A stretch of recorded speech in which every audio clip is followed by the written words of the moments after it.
Angeles.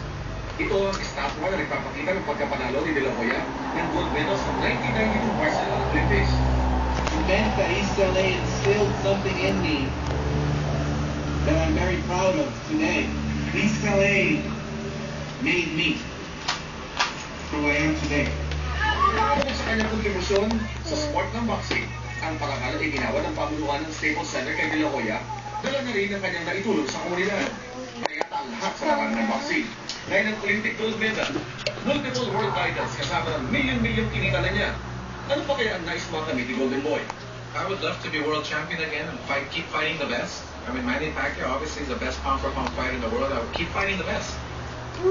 One round. That's my goal. That's what I feel I can do. Matapos ang seremonya, muli sa kanyang misyon sa pagharap. Isa sa pinakamahirap na pasubok sa kanyang karir. Pagsiguba sa matatalino ng Manny Pacquiao. Gaano na nga ba kahanda si Golden Boy laban sa pambansa kabao? The best I can be. I'm in tremendous shape. I mean, fighters to make the weight. That's what fighters do. So I could make the weight. I didn't have to train to make weight. I trained for the fight. That's the difference. Mula sa lahat, sino kayo natatuto? 24 o. Masayang nakauwi ng Pilipinas sa mga kababayan natin sa Bangkok, sa Thailand. Sino man daw sila kinamahan kahit naisip sila sa grupo. Kasama ang unang batch ng mga Pinoy, mga reporter na sa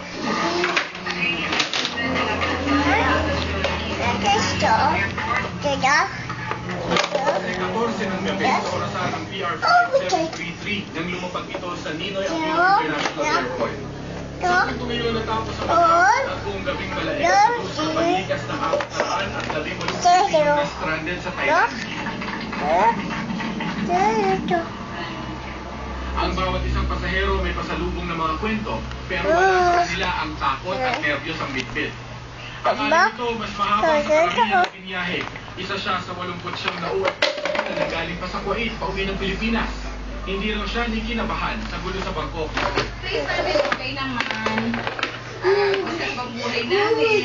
Kaya lang, sinabi ko eh.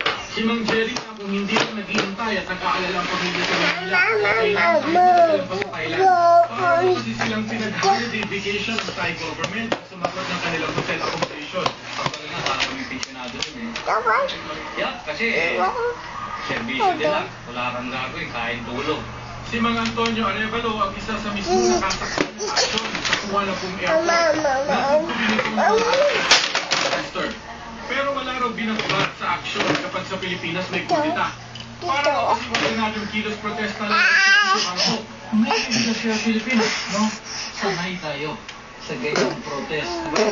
Pero kung siguro ibang nationality o medyo nenervisin. Ganun din sila ng Del Norte Representative Abdullah Dimaporo na isa ring na-stranded at nag-obserba ng kilos ng politika sa Thailand. Ibang-iba rin sa Pilipinas dahil mas tahimik pa sa people power natin kung magpalit ng gobyerno. And it's really supposed to be in the government. There is a change of administration. Hindi total turnover. Nandiyan pa yung and the king can come in at any time.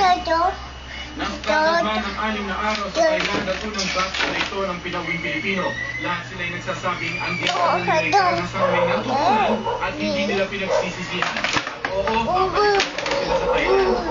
Mark Salazar, nakatutok 24 oras. Nakahinga na rin ang maluwag ang mga kaanak at iba pang mga Pilipino na na-stranded sa Thailand. Dumating kaninang umaga ang ikaw ng mga sinusundod sa Thailand at pamaray si Marvin Tumandao. 4:35 a.m. ang expected time of arrival ng Cebu Pacific Flight 5J932. Ang chartered flight na maglilipad sa 179 na Pinoy